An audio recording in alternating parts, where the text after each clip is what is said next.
नमस्कार दोस्तों, स्वागत है आप सभी का एक बार फिर से आपके अपने YouTube चैनल आर के सागर यूनिक स्टडी में। चलिए दोस्तों, जो मैंने आपको वीडियो दी थी, जो पेपर दिया था, उसका मैं सॉल्यूशन लेकर के आ गया हूँ। इसमें जो अनुच्छेद हैं दोनों मैं वो सोल्व करवाऊँगा, तो वीडियो को पूरा देखिए, अंत तक देखिए और आपको पता लग गया होगा कि आप कितने पानी में हैं। तो चलिए शुरू करते हैं आज की क्लास, टाइम वेस्ट ना करते हुए। तो देखिए इसमें जो क्वेश्चन है, साथ ही एक बात मैं आपसे बता देना चाहता हूँ कि यदि आप चैनल पर नए हैं, चैनल को सब्सक्राइब जरूर करिए। यदि आपको वीडियो अच्छी लगती है, वीडियो को लाइक करें, कमेंट करें, अपने दोस्तों में ज़्यादा से ज़्यादा शेयर करें। तो चलिए देखते हैं कि क्वेश्चन जो पैराग्राफ है उसमें है क्या और आप उसका जो अर्थ है उसको कैसे निकाल सकते हैं। तो देखिए इसमें निर्देश दिया हुआ है, अधोलिखितम गद्यांशम पठित्वा तदाधारित प्रश्नानाम विकल्पात्मकोत्तरेषु उचिततमम उत्तरम चित्वा लिखत। तो क्वेश्चन में पूछा गया है, निम्नलिखित गद्यांश को पढ़कर उन पर आधारित प्रश्नों के विकल्पों के उचिततमम का अर्थ होता है सबसे उचित उत्तर को छांट कर लिखिए। तो देखिए ये पैराग्राफ है, वृद्ध पिता स्वपुत्रान् कृषि कर्मणा संचालनाय भूयो भया प्रेर्यते। वृद्ध पिता ने अपने पुत्रों को कृषि कार्य में लगाने के लिए बार बार प्रेरित करता है। तो इसका अर्थ हो गया कि जो वृद्ध पिता है वो अपने पुत्रों को कृषि कार्य में लगाने के लिए बार बार प्रेरित करता है, किंतु सभी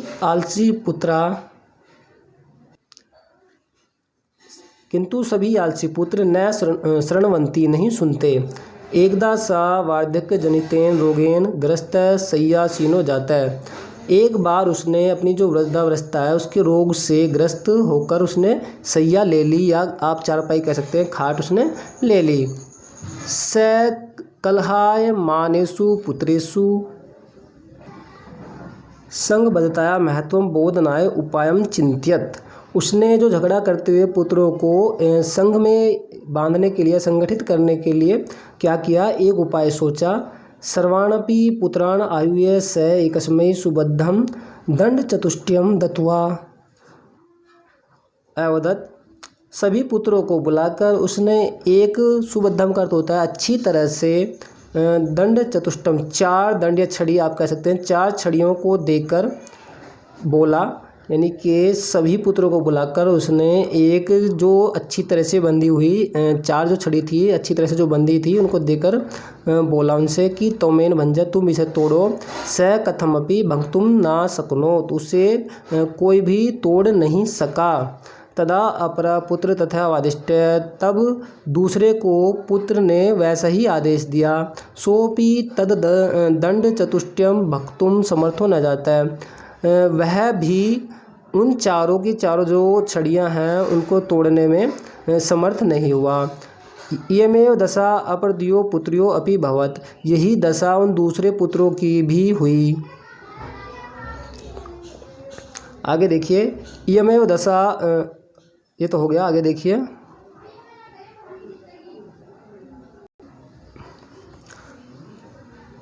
तदा वृद्ध पिता सुबद्धं दंड चतुष्टय निर्बध्य एककं दंडम पुत्रेभ्य दत्तवान। तब वृद्ध पिता ने जो अच्छी तरह से बंधी हुई चारों छड़ियाँ थी उन्हें खोल करके एक एक जो छड़ी है वो पुत्रों को दी। तम दंडम चोटयितुं स सर्वानपि दादिष्टवान। उस छड़ी को तोड़ने में वे सभी को मतलब आदेश दिया। उन छड़ियों को तोड़ने के लिए उसने सभी को जो है आदेश दिया। सर्वे पुत्रा सौ सौ हस्त स्थितम दंड भक्तुम समर्था अभवन। सभी पुत्र अपने अपने हाथ में जो दी हुई छड़ है उसको तोड़ने में समर्थ हुए। तदा पिता कथितवान यदि यूयम पृथक पृथक तिष्ठत। तब पिता ने कहा, यदि तुम सब अलग अलग रहोगे, तदा कश्चित शत्रु युष्मान एककान विनाश यशस्ति। तब कोई भी शत्रु तुम्हारा एक एक करके विनाश कर देगा। यदि यूयम सर्वे मिलित्वा सुबद्धा तिष्ठत, यदि तुम सब मिलकर अच्छी तरह से रहोगे,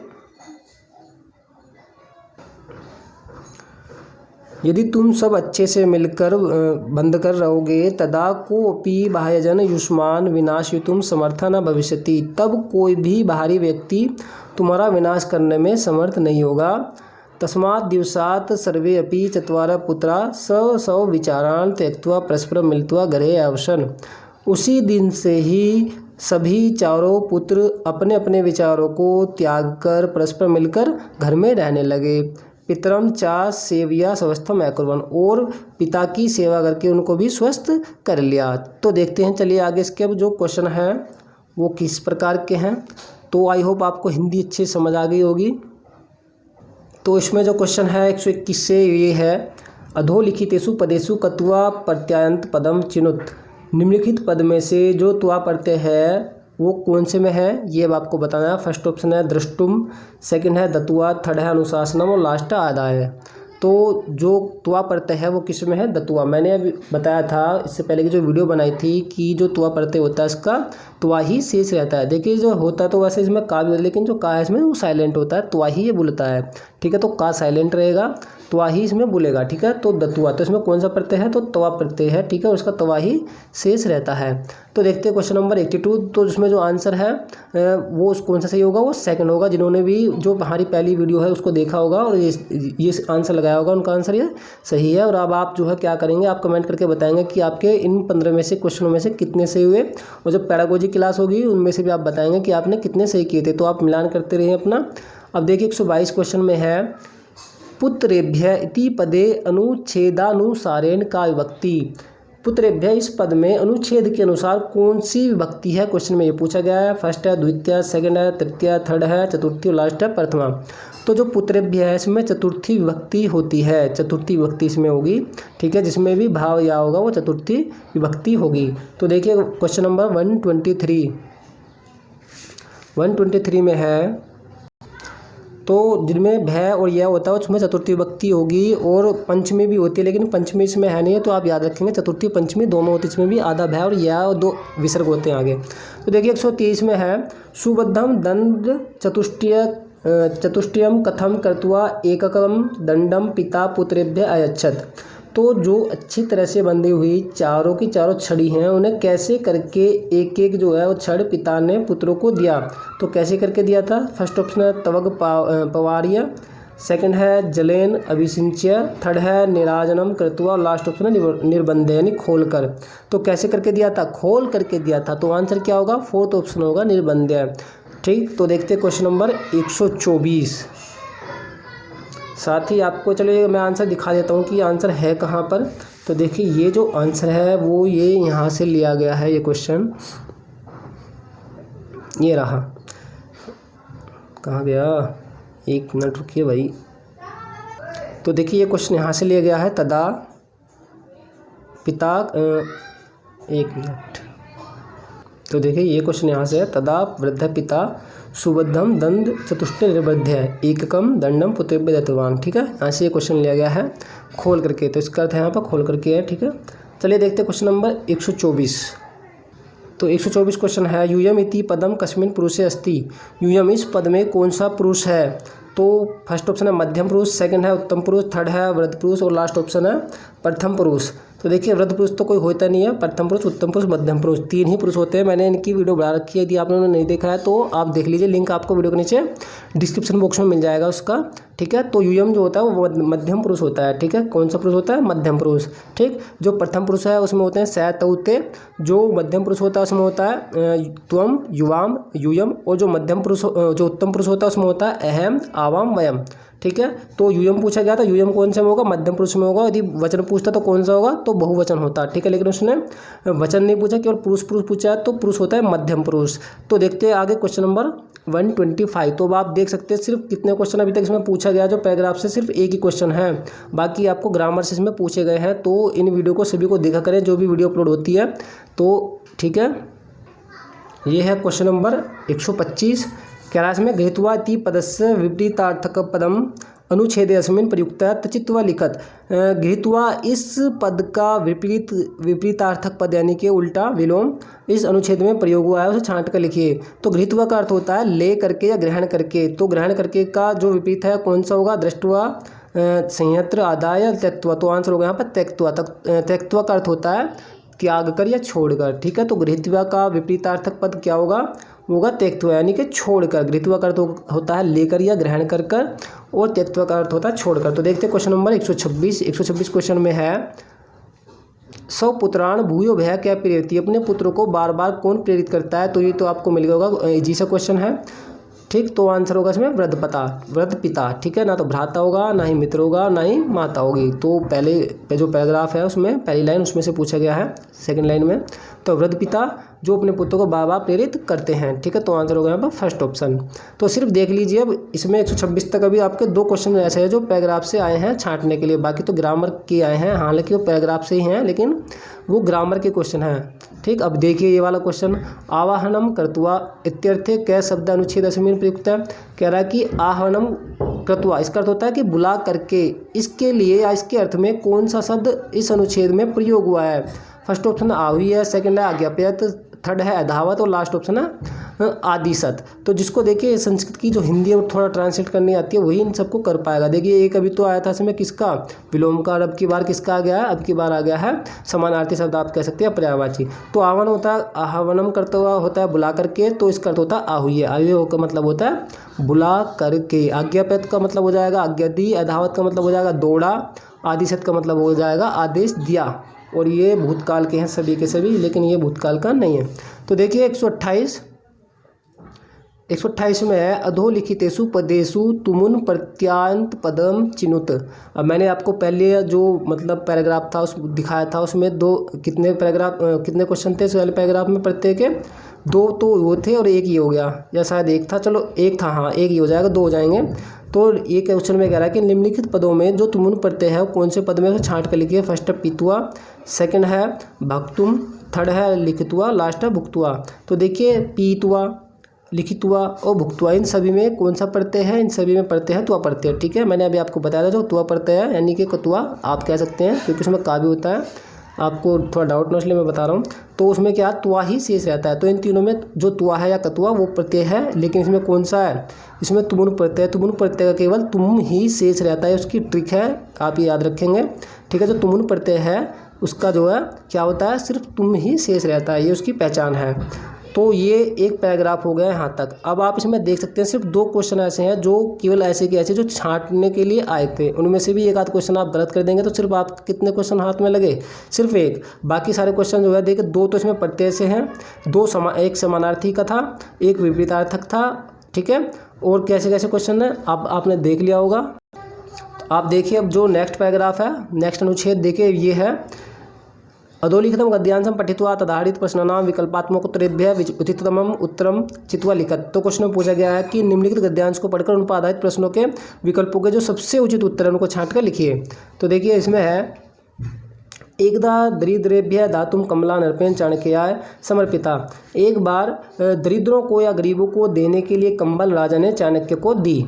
ठीक है, चाणक्य ऊर्जम नगराद बही आसीत, चाणक्य की जो कुटिया है वो नगर से बाहर थी। केचन चोरा कमलान अपहर्तुम चिंतित वंता, इसका अर्थ होगा कि कुछ चोरों ने कंबलों को चुराने के लिए क्या गया विचार किया या सोचा। ते रात्रो चाणक्य ऊर्जम प्राविशन, उन सभी ने रात्रि में ही जो चाणक्य की कुटिया उसमें प्रवेश किया।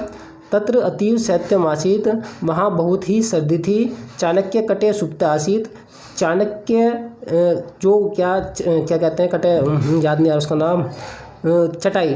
ठीक है, चाणक्य चटाई पर सुप्त सोए हुए आसीत थे, चाणक्य चटाई पर सोए हुए थे। पार्श्वे कम्बलनाम राशि आसीत, पास में ही जो कंबल है राशि यानी कि जो कंबल आप ये कह सकते हैं आसीत थी, पास में जो कंबल है वो थी। चोराणाम आश्चर्यम, तो चोरों को आश्चर्य हुआ। चाणक्य कम्बलम विना आसीत, चाणक्य बिना कंबल के ही थे। आगे देखिए चोरणा निद्राम करोति, सॉरी, चाणक्य कंबल के बिना ही सो रहे थे। निद्राम करोति मतलब सो रहे थे। चोरा चोर कर्म न कुर्वन्, चोरों ने चोरी का कार्य नहीं किया या चोर कर्म भी आप कह सकते हैं, चोरों ने चोरी नहीं की। ते चाणक्यम, उन्होंने चाणक्य प्रबोधित बनते, उन्होंने जो चाणक्य उसको प्रबोधित किया उसको उठाया। चोरा चाणक्य महोदय, चोरों ने कहा कि चाणक्य महोदय पार्श्वे कमलनाम राशि, पास में ही कंबल राशि है। शीतकालो अपि वर्तते, और सर्दी का भी समय है। तथापि त्वं किमर्थं भूमौ शयनं करोषि, फिर भी तुम किस लिए भूमि पर सो रहे हो। चाणक्य उक्तवान, चाणक्य ने कहा, कंबला दरिद्रेभ्यः दानाय नृपेण दत्ता, कंबल गरीबों को देने के लिए, दान में देने के लिए राजा ने दी है। सवै कल प्रभाते, सवेरे में। सवै एक तो होता है, देखिए सवै, एक होता है। मैं आपको बता देता हूँ, सवै का अर्थ होता है जो आने वाला कल है, ठीक है। और एक होता है हया, हया का अर्थ होता है बीता हुआ कल, यानी पास्ट वाला कल। तो हया का अर्थ होगा बीता हुआ कल, सवै का अर्थ होता है आने वाला कल। तो कल सवेरे में वितरणम करिष्यामि, वितरण कर दूंगा या बांट दूंगा। तेषाम उपयोगाय नास्ति ममाधिकारः, उनके उपयोग के लिए उन पर मेरा अधिकार नहीं है। अहम विरक्त सदा तृप्त, मैं तो विरक्त हूँ, रमेश ही तृप्त हूँ। इति श्रुत्वा चोराणाम लज्जा उत्पन्ना, ऐसा सुनकर चोरों को लज्जा उत्पन्न हुई या लज्जा आ गई। अन्येषां वस्तुनाम उपयोगेन अधर्म भवति, कि दूसरों की वस्तु को उपयोग करने से एक अधर्म होता है। तो भाई ये पैराग्राफ था, उसकी हिंदी थी। आई होप आपको जो हिंदी अच्छे से समझ आ रही होगी। यदि समझ आ रही है वीडियो को लाइक नहीं किया लाइक कर दें। तो देखिए इसमें कहा गया, अब 129वां क्वेश्चन है, समीपे इति पदस्य समानार्थक शब्द अनुच्छेदेशमेन प्रयुक्ता तचित्वा लिखत। समीप यानी पास में, इस पद का समानार्थी शब्द इस अनुच्छेद में प्रयोग हुआ है, उसे छांट कर लिखिए। फर्स्ट ऑप्शन है अति दूरे, सेकंड है पार्श्वे, थर्ड है अनिश्विन ग्रामे, और लास्ट है दूरे।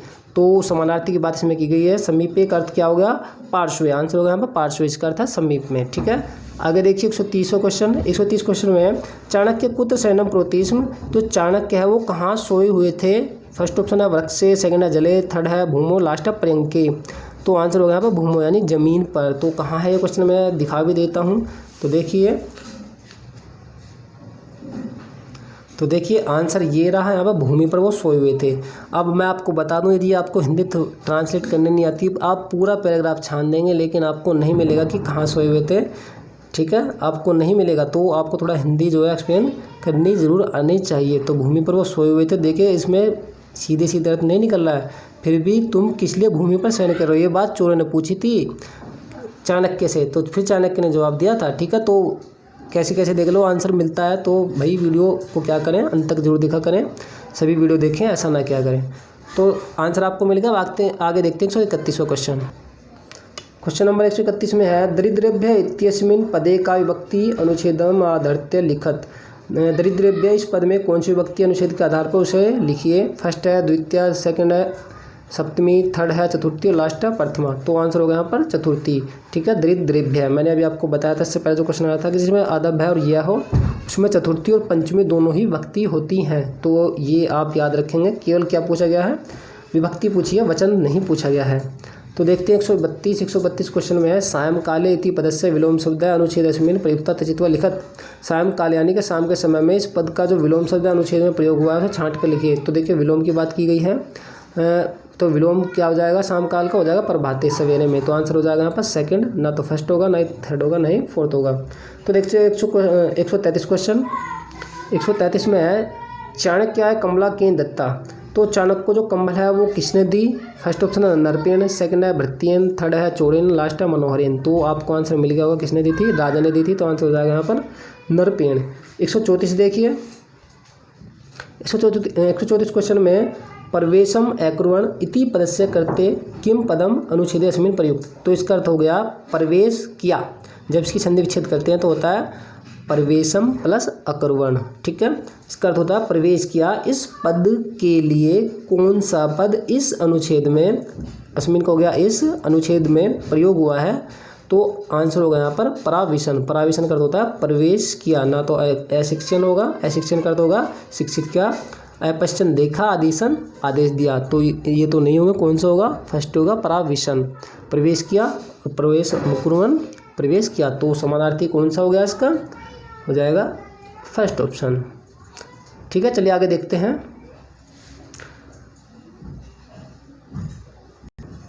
अब क्वेश्चन है 135, सुप्त इति पदे का प्रत्यय प्रयुक्त है, यानी कि सुप्त इस पद में कौन सा प्रत्यय है। फर्स्ट है तुमुन, सेकंड है कत, थर्ड है घंग, और लास्ट है तुआ प्रत्यय या कतुआ, जो भी आपको कहना है कह लीजिए।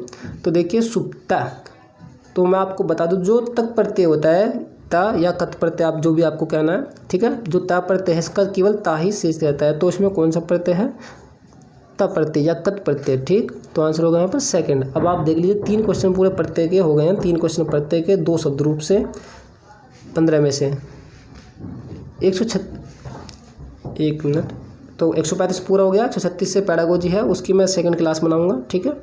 तो अब आपने देख लिया होगा कि कितने क्वेश्चन जो है प्रत्यय से आते हैं, कितने जो है शब्द रूप के हैं इसमें, कितने जो है धातु से भी आ जाते हैं 1-2 क्वेश्चन, और 1-2 पुरुष से भी क्वेश्चन पूछा गया है, जो प्रथम पुरुष, मध्यम पुरुष, उत्तम पुरुष है। तो देख लीजिए ग्रामर भी आ जाती है।